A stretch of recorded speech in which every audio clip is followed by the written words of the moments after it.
Всем привет! Вы на канале Дело мастера боится. Сегодня мы разбираемся с новой проблемой стиральной машины Samsung. В прошлом видео я менял на ней барабан, помпу и прочищал все. А прошел год, и она перестала работать. Сначала она сильно барабанила, потом барабан начал крутиться все хуже и хуже и полностью остановился. Теперь необходимо разбираться, в чем проблема. Барабан снят, теперь можно приступить к его разборке. Для этого по периметру откручиваем болты.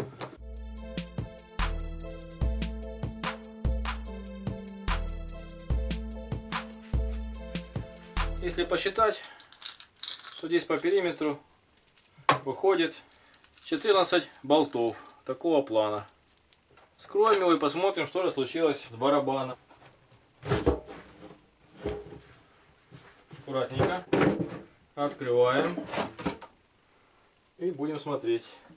Вот, видно, что сломан весь вал. Значит, надо покупать новый. Видно, кусок вот отпал от него.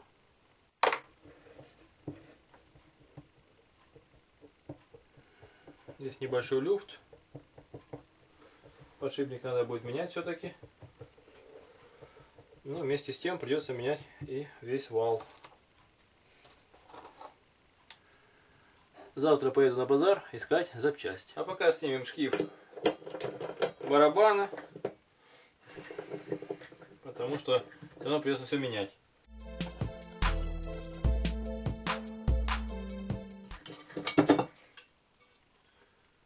Шкив у нас исправный и не лопнул, что очень радует, хотя бы это целое. Теперь можно аккуратно выбить направляющую ось. Вот такая запчасть осталась в руках. И видно, что внутренний подшипник разрушен. Скорее всего, вода попала под сальник, а действие коррозии он разрушился. Я купил подшипник фирмы ЗКЛ Чешской Республики. Внешний вид у него внушительный. Возможно, будет дольше работать, чем прошлый. Наверное, был китайский. Смазываем посадочное место литолом. И подшипник легко встал на свое место.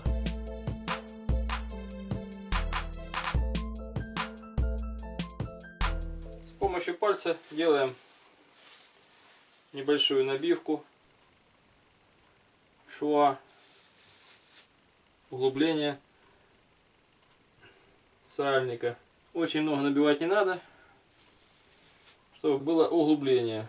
Я купил новую крестовину, которую необходимо теперь поставить на барабан. Вот что от нее осталось. Центральная часть буквально разлетелась на куски, отдельно от боковых.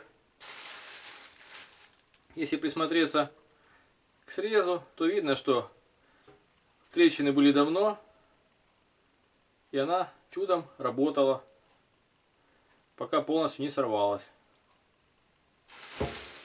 Теперь это все отправляем в металлолом и приступим к установке новой крестовины. Напомню, что здесь при покупке новой крестовины необходимо узнать размер первого и второго подшипника, а также длину штока, для того, чтобы не перепутать крестовину, а также остальные крепежи к барабану.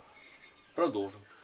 Старые болты крепления у меня окислились, поэтому я их не мог выкрутить и пришлось отрезать по периметру.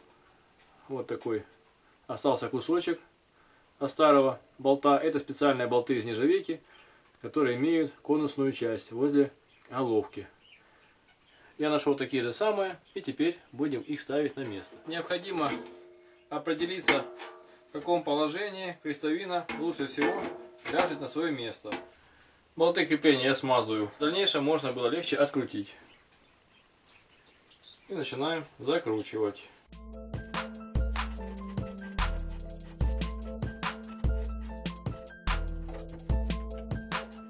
После затяжки болтов необходимо барабан вставить в бак на свое место. Для этого смазываем направляющую ось литолом в местах соприкосновения с подшипниками. Вот все на своих местах. Можно приступить к установке шкива привода двигателя.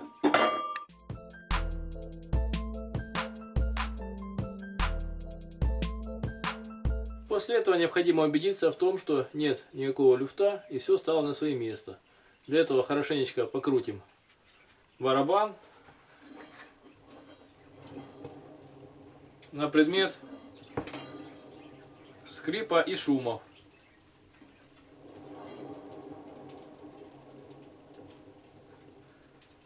Барабан вращается свободно, значит можно собирать все дальше. Устанавливаем вторую половинку бака на место. При этом необходимо убедиться, что резинка уплотнительная герметичная, целая, эластичная. Если это не так, заменить ее или же подмазать силиконом, как делают некоторые мастера. Чтобы не было перекосов и смещений.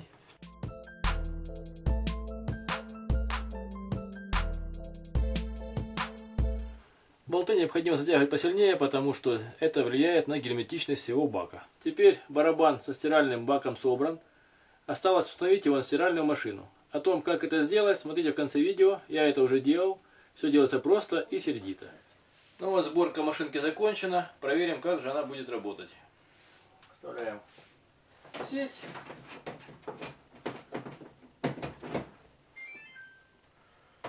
Последний раз она вообще не крутилась, потому что барабан был заштопорен, крестовиной поломанной.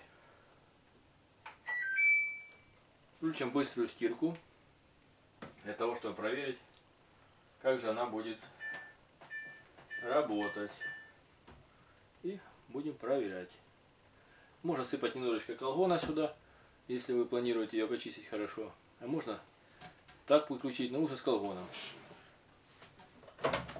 Промою все, что там осталось, накипь лишнюю. Колгона чуть-чуть совсем. Это самый универсальный препарат.